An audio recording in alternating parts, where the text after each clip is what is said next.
Hello folks, my name is Bo Haddon and I'm the owner of Bravo Kennel. Today's video is going to address some questions and hopefully give you some answers on how to pick a puppy kennel.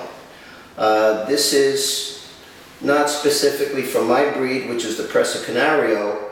This would be applicable for a lot of different breeds, but it's especially true for working breeds. We're going to cover a lot of different topics today, hopefully answer some of your questions, and I have someone here today that's going to help me do that. He's picking up a dog from Bravo Kennel today. He's never seen it before. He's going to see it today for the first time. Robert Perry. Welcome, Robert. How are you? Thank you. Good, thank you very much. Where did you come from, Robert? We come from Greenville, Indiana. And how long of a drive is that? 12 hours. So did you have a nice time in Florida? Yeah, we stayed down here for a couple of days. We kind of planned it to where we had a few days down here, but very nice place to be. Very long drive, but I'm sure it'll be worth it. Okay, well, we'll let you be the decide that when you see the puppy. Okay. Can you share with the public some of your experiences with previous kennels? You've had different breeds, you told me, and you've had some negative experiences which prompted you to want to get a different type of Molosser breed dog. Do you want to explain some of those circumstances with the public? You know, we've always had large breed dogs. Okay. We've had German Shepherds, dysplasia problems with them. I think it's not being bred right, and I switched from them into a French Mastiff. Breeder come highly recommended, got him off the internet, did not research him as much as I should have, so that was kind of my mistake. Bought the dog, paid the deposit, got the dog, it flew into Louisville International Airport. The dog was 8 weeks old, had good weight to him and everything. How much did that dog weigh when you first got it? Do you remember? He weighed 23 pounds, I believe. Mm-hmm. 8 weeks old? Yeah. Big head, you know, good looking dog. You know, I noticed when I got him home. The Doggy Bordeaux, that's the French Mastiff. French Mastiff, I'm sorry.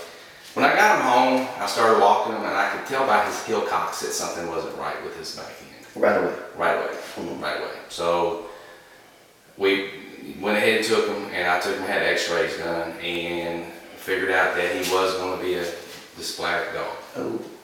So we knew. Did you contact the breeder? Contacted the breeder and told him what was going on, and he didn't bother to give me any of my money back or any help in any way. And still, after all that, we decided to keep the dog because my daughter got used to it, and there was no way I was going to give him back. Couldn't even get my papers out of the guy. You never got papers on it? Never got papers on this dog. So he got paid in full, gave you a dog that was not intact, if you will, because it had health problems, and to top that all off, never give you any support and never even gave you the papers. No. So you don't even know if that dog actually truly had papers. No, I don't. And he was a very good dog. I mean, he was very good with my family, very protective dog. We did put him through a little bit of training just to kind of get him to where we could handle him. Like I say, he was very good with my daughter. Mm-hmm. I mean, if I'd had a good experience with that breed and that breeder, I wouldn't have met you. I wouldn't be talking to you right now. Right. I would have bought another one. Mm-hmm. And when I started research, you know, Tank was 4 years old and he had cancer in his spleen, which was sporadic. Right. So there was no cure for it. Right. So we had to put him down. And I knew that he had about 6 months to a year. I'm like, I'm going to start looking at other breeds. So I started investigating the American Bulldogs. I looked at them, and then I come across Presa. And I started reading on them, and they just caught my eye. And what was it that caught your eye? Did you like the look, or did you like what you were reading about them, or all of the above? All above. I mean, you know, they so are. what are your expectations and the whole, like, you've always had, it sounds to me like you've always had pedigree dogs. Yes. I'm the same way. When you get a pedigree dog, whatever breed it is, there are certain expectations that you are expecting to realize with that breed. Different breeds do different jobs, and we have made the dog specialize in many different areas. So I'm with you on that. So what is it that you expect from a real well-bred Presa Canario? Size is a big thing with me. I want a dog that is, right in length, height. A big bone dog is what I'm looking for. Well, the Presa Canario is a Mastiff breed. Right. And they should not be confused with an overgrown pit bull. Right. But what I want is, I want a dog that is very protective of my family, but therefore has a little bit of common sense to it, to where it knows a threat. You want a stable, smart guard dog. Right. Which is what the Presa Canario is all about. Right. And when I started looking at them, I got online again, okay? Like I didn't think I was going to do it. I got online again, I started reading about different breeders and different, what to expect and what the standards were, how aggressive they could be. And then I come across a couple of breeders that I was interested in. I made some phone calls. I talked to some of them. I looked at some of the pictures, and I was against the other breeders by some of the look of the dogs. And what was the look that you weren't seeing that you were expecting? I like big dogs. I like big bone dogs. I don't like a big tall dog. I like a dog short to the ground, but stocky. And some of the Presas that I looked at, they had good length to them. They had good bone on their leg, but it looked like you stuck a Chihuahua's head on a Presa. Right. And it wasn't what I wanted. It's like it was missing a part to the dog. Right. So when I come across your site, I seen what I like. I made a phone call, and I think one of the big selling points for me is that you were straight up. You had every answer for every question I had instantly, and I told you what I was looking for, and you were. And I told you I could make that dog for you. You could make me that dog, and so far what I've seen online and what I've read about you. I can't wait. You hear your little baby crying for you? So, he's calling you. Yeah. Well, you did a very good job of explaining what you wanted, and basically what you wanted is the full package, and that's what I deliver here at Bravo Kennel. Anyone that calls themselves a top quality breeder should present no less to their customers. I encourage everybody, just by experience, do your homework. So what was your experience like watching the puppy grow up via the internet? And that was something that I didn't know that I was going to be able to do when I gave you my deposit. I didn't know that I was going to be able to watch my dog physically grow. And I told you through it. I mean, you could call anytime you want. Anytime I called, it was like talking to a friend. It didn't seem like a business deal of any sort. It seemed like a friendly relationship. I believe I explained everything to you as far as what was going to transpire at what time. Yep. Step by step. Do you want to explain to the public about the deposit and what goes along with that here at Bravo Kennel? Yeah. And this is something, folks, that's very important. When Robert finishes explaining that, I want to go over with you in some detail what's going on with a lot of people that call themselves kennels or just taking deposits, not creating dogs, and keeping your money. That is straight out thievery. There is no excuse for that. But anyway, Robert, I'll get back to you on that. When I contacted Bravo Kennel and I talked to Bo, he told me about his procedures as far as deposits, and basically I gave him my deposit down, and he told me that if he didn't produce the dog that I was looking for, that he would give me my money back, or he would we could go to another litter or something like that later on down the road. So that was a very big thing with me. Right, or you had the option to choose another dog from that Yes, litter right. if it was available. Right. But basically, the bottom line here is, I didn't earn his money until I made the dog that he asked me for. So I have no right to say anything about what happens with that money until I produce the dog that he asked for. So typically, in one sentence, it's still his money. He has to tell me what to do with his money if I don't produce what he asked me for, but I did. and he did. I mean, from what I've seen online, he, the pictures that we've talked about, and the videos and stuff that I've watched him. We're going to get what we want here. I can assure you that. And I think as a business owner, talking to people, two things: do your homework. I'm just telling you right now, do your homework. And I think the big thing with me and Bravo Kennel was when Bo told me, when I was told I was looking at other breeders, he didn't try to shy me away from the other breeders. It wasn't like he was trying to push me into doing something that I didn't want to do. But when he told me, good luck with that, I don't need your money, that was a done deal for me. I don't think you can get any more than that. That was honesty. And that was somebody that I wanted to put my trust into. So I wanted to take that chance, and I think that I'm going to be very happy with the chance that I took. Yeah, I think you will also. Okay, great. At this point, I think we're about ready to bring out the puppy, and then we're going to go over some other questions that people have been asking me, and now I'm going to use the pup to help us get to those topics. Okay. Just give me 1 minute.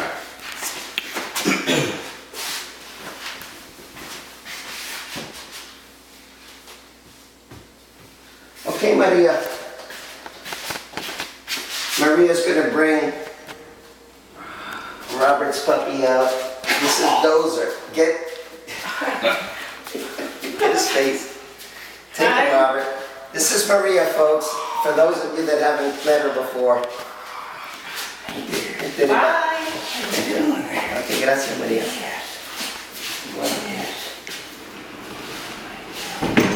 Oh, yes. Yeah, you big old boy. How's his head, Robert? Oh, yeah. Is this what you were looking for? Yes. Yes.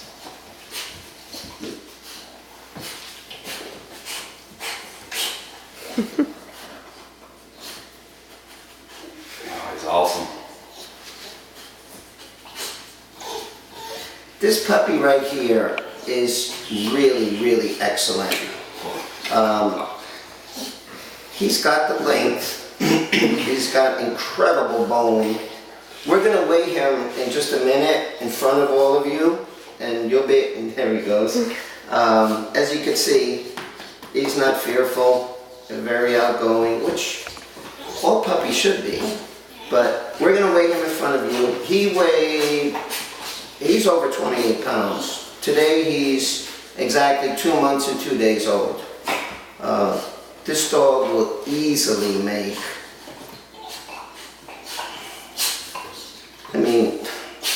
I can't see this dog not being at least 160 pounds, but that can move. He is really correct right now, and I don't expect that to change. Let me have him for a second. Yeah. Look at the chest on this dog.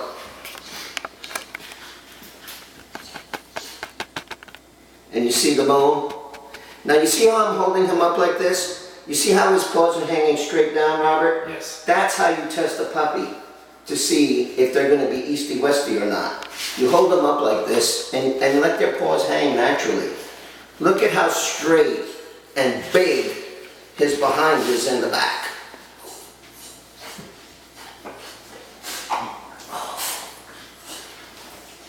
And here's the length.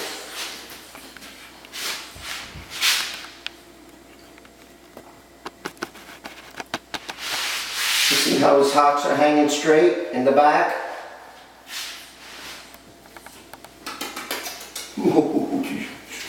I want to show you something really special about this dog here too. If you could zoom in on his bite. I want to show you the bridge in between his two fangs. This right here is exceptionally wide. This is the second time I've produced that. So I'm targeting that now on my breeding program. But here it is. And oh, he's excited. Come here. And you can see he's got a perfect scissor bite. Come on, come on, come on. You see how wide that is? Can you see it? Yeah. Okay, great. Here, take him, Robert. I'm going to put the scale up. He's really having a good time. He's happy as could be. Oh.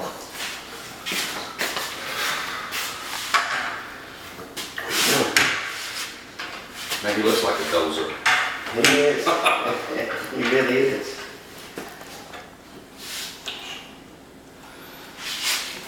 Okay, Robert. Ready?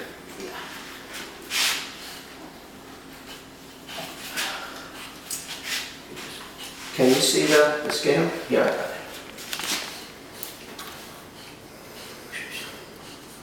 Let me get on that side.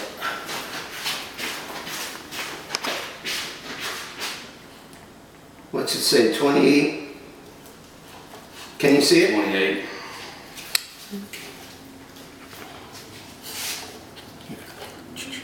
Hold on.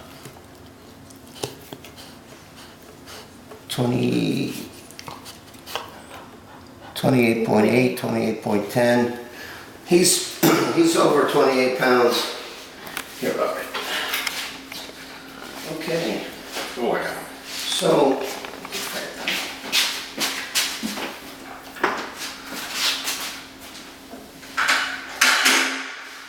I want to talk to you about breeders. What is a breeder? To me, a breeder is someone that breeds dogs and creates puppies on their own facility. Not someone that has a dog over here or a dog over there and they have no control over what goes on with that puppy and its mother. The nutrition, the cleanliness of the kennel. What was your impression of the cleanliness here, Robert? Great. Great. That's very important. Coccidia is rampant in the dog community right now. And one of the main ways that they get it is from feces, from dog manure. That's one of the main ways. I want to talk to you about the health certificates that should be provided with all of these puppies. Health certificates are really important. Here in Florida, it is a law. And if you have a pup from someone in Florida that didn't provide you with a health certificate and you have a problem with that dog, you can get your money back with no problem. If you have to take them to court, you'll get your money back. It's really important to have your dog checked to make sure that it has no parasites. This dog has already been tested and is parasite free. There are parasites that dogs and cats have that are contagious to humans. Two of them right off the bat being roundworm and hookworm. And it's not just like an oh well kind of thing, no big deal. It really is a big deal because roundworms can cause blindness in a young person. So if you have children and you have a puppy that has worms and one of them is roundworm, you're exposing your family to something very bad. Again, with the breeders and the brokers, if you have someone that's got dogs here and there and providing you a puppy from someone that they did not have any control over, they didn't breed themselves, who's going to be responsible if you have a problem with that puppy? Are they going to pass the buck on you and it's everyone else's problem and you're the one that's probably going to end up getting stuck? He's got some good. That to me is an important issue. Also, regardless of the breed, if it's a foreign breed, are the dogs registered from the country of origin? That to me means a lot. Pedigrees should be presented with the dog. There is no excuse for a puppy to be sold to somebody without their pedigree. Robert, I have your pedigree right here for you. There you go. You want to show that?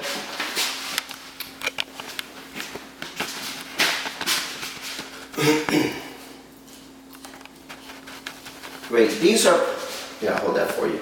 These are basic, mandatory things that should be provided to the customer when they buy a dog. A breeder is supposed to be providing a service, if you will. There's a lot of things that you should be doing for your customer. If they're not being done, you might have a legitimate complaint. There's quite a few people out there that are taking deposits from people and not producing puppies and keeping the money.